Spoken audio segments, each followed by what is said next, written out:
వాహనాలంతా కూడా ఉదయం 5 గంటల నుంచి కూడా ఈ విధంగా క్యూలో నిలబడాల్సిన వారు ఉదయం 5 గంటల నుంచి ప్రయాణం చేస్తూ వచ్చిన వారు మెల్లమెల్లగా ముందుకు కదులుతున్నారు. ఎక్కడ కూడా గ్యాప్ లేదు. ఉదయం 5 గంటల నుంచి కూడా ఇదే విధమైనటువంటి పరిస్థితి కనిపిస్తుంది. దాదాపు మనం ఉన్నటువంటి చోటు నుంచి కూడా పంతంగి టోల్ ప్లాజా వెళ్ళాలంటే దాదాపు ఒక 10 కిలోమీటర్లు ఉంటుంది ఆ టోల్ ప్లాజా.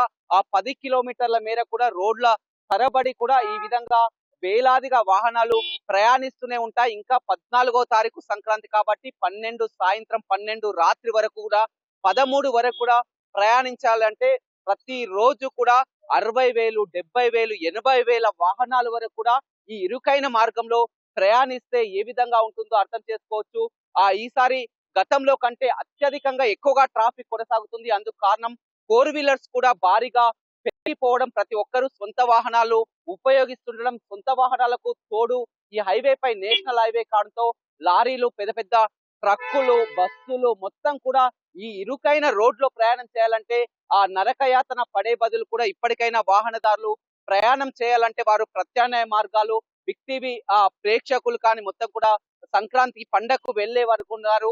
ముందుగా ఇప్పటికైనా వారి ప్రయాణాలని ఈ ప్రత్యామ్నాయ మార్గాలను ఎంచుకుంటే మంచిది. హైదరాబాద్, విజయవాడ గుండా రాకుండా కూడా ఈ హైవే పై రాకుండా ఈ చౌటుప్పల్ రోడ్డు నుంచి కాకుండా నేరుగా వాళ్ళు ఆ సిటీ నుంచి వచ్చినట్లయితే మొత్తం ఔటర్ నుంచి వచ్చినట్లయితే అక్కడ పెద్దంబర్పేట ఔటర్ నుంచి కూడా వరంగల్ ఔటర్ లోకి ఎంటర్ అయి భువనగిరి మీదుగా రామన్నపేట మీదుగా చిట్యాల వస్తే బాగుంటుంది. ఎందుకంటే పూర్తిగా ఎక్కువగా ట్రాఫిక్ జామ్ అయ్యేది టోల్ బూత్ల వద్ద అని అందరూ అనుకుంటారు. సంక్రాంతి పండుగ అనగానే టోల్ గేట్ల వద్ద వందలాదిగా వాహనాలు ఉంటాయి, కిలోమీటర్ల మేర చిక్కిరిసిపోయి ఉంటాయని చాలా వరకు అనుకుంటారు. కానీ అది మాత్రం కాదు. చాలా వరకు తెలియనటువంటి విషయం ఏంటంటే టోల్ గేట్ల వద్ద ట్రాఫిక్ జామ్ కావటం లేదు. కేవలం టోల్ గేట్ దాటిన తర్వాత చౌటుప్పల్ పంతంగి టోల్ గేట్ దాటిన తర్వాత ఏదైతే పెద్ద కాపర్తి విలేజ్ ఉందో ఇక్కడ ఫ్లైఓవర్ నిర్మాణం కొనసాగుతుంది కాబట్టి ఈ నిర్మాణ పనులు ఇంకా పూర్తి కాలేదు కాబట్టి ఎక్కువ సంఖ్యలో వాహనాలు నిలిచిపోవడానికి ఈ ఫ్లైఓవరే ప్రధానమైనటువంటి సమస్య.